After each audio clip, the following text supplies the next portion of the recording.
ਵਾਲੇਕੁਮ ਭਾਈ। ਮੈਂ ਵੀ ਮਜ਼ਦੂਰ, ਮੇਰਾ ਬੱਚਾ ਵੀ ਮਜ਼ਦੂਰ ਹੈ ਜੀ। ਸਾਡਾ ਗੁਜ਼ਾਰਾ ਨਹੀਂ ਹੁੰਦਾ, ਸਾਡੀ ਮਦਦ ਹੋਣੀ ਚਾਹੀਦੀ ਹੈ।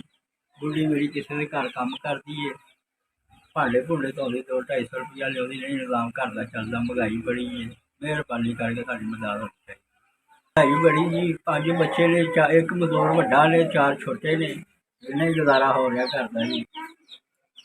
250 ਨਾਲ ਜੀ ਸਾਡੇ ਘਰ ਦੇ ਕੰਮ ਕਰਨ ਜਾਂਦੇ, ਕਿਸੇ ਦੇ ਘਰ ਨਹੀਂ ਗੁਜ਼ਾਰਾ ਹੁੰਦਾ, 200-250 ਨਾਲ ਨਹੀਂ ਗੁਜ਼ਾਰਾ। ਮੇਰੀ ਬੁੱਢੀ ਵੀ ਪਰੇਸ਼ਾਨ, ਮੈਂ ਵੀ ਪਰੇਸ਼ਾਨ ਜੀ। ਸਾਡਾ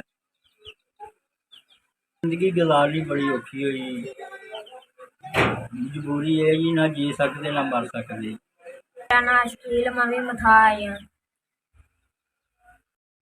5000 ਰੁਪਈਆ ਜੀ ਮੈਨੂੰ ਮਿਲਿਆ ਜੀ, ਉਹ ਬੰਦਿਆਂ ਦਾ ਵੀ ਨਹੀਂ ਪਤਾ ਜਿਹਨਾਂ ਨੇ ਭੇਜਿਆ ਜੀ। ਸਾਨੂੰ ਨਾ ਸਾਡਾ ਵਾਕਫ ਨੇ, ਉਹਨਾਂ ਦਾ ਅੱਲਾ ਖੈਰ ਕਰੇ ਜੀ, ਅੱਲਾ ਉਹਨਾਂ ਦਾ ਬਾਦ ਰੱਖੇ ਜੀ। ਸਾਨੂੰ ਉਹਨਾਂ ਦਾ ਪਤਾ ਕੋਈ ਨਹੀਂ ਦਾ। ਅੱਲਾ ਮੀਆਂ ਨੂੰ ਸਿਹਤ ਦੇਵੇ, ਅੱਲਾ ਮੀਆਂ ਨੂੰ ਤੰਦਰੁਸਤੀ ਦੇਵੇ ਜੀ। ਅੱਲਾ ਮੀਆਂ ਜੀ ਉਹਨਾਂ ਨੂੰ ਬਾਦ ਰੱਖੇ ਜੀ, ਅੱਲਾ ਮੀਆਂ ਉਹਨਾਂ ਦੇ ਮਾਂ ਪਿਓ ਨੂੰ ਸਿਹਤ ਦੇਵੇ, ਅੱਲਾ ਮੀਆਂ ਉਹਨਾਂ ਦਾ ਕਾਰੋਬਾਰ 'ਚ ਬਰਕਤ ਪਾਵੇ ਜੀ, ਜਿੱਧਰੋਂ ਵੀ ਆਏ ਸਾਨੂੰ। ਮੀਆਂ ਜੀ ਸਾਡੀ ਜਿਹਨਾਂ ਨੇ ਮਦਦ ਕੀਤੀ, ਅੱਲਾ ਮੀਆਂ ਉਹਨਾਂ ਦਾ ਰਾਹ ਕਾਰੋਬਾਰ 'ਚ ਪਾਵੇ ਜੀ, ਅੱਲਾ ਮੀਆਂ ਨੂੰ ਤੰਦਰੁਸਤੀ ਦੇਵੇ ਜੀ, ਅੱਲਾ ਮੀਆਂ ਨੂੰ ਰਾਹ ਦੇਵੇ ਜੀ। ਜਿਨ੍ਹਾਂ ਨੇ ਮੇਰੇ ਮਾਂ ਪਿਓ ਦੀ ਸਾਡੀ ਮਦਦ ਕੀਤੀ, ਅੱਲਾ ਪਾਕ ਉਹਨਾਂ ਨੂੰ ਖੁਸ਼ ਰੱਖੇ, ਬਾਦ ਰੱਖੇ। ਥੈਂਕ ਯੂ ਭਾਈ ਜਾਨ, ਸ਼ੁਕਰੀਆ ਤੁਹਾਡਾ। ਅੱਲਾ ਪਾਕ ਤੁਹਾਨੂੰ ਬਾਦ ਰੱਖੇ, ਅੱਲਾ ਤੁਹਾਡਾ ਕਾਰੋਬਾਰ 'ਚ ਬਰਕਤਾਂ ਪਾਏ।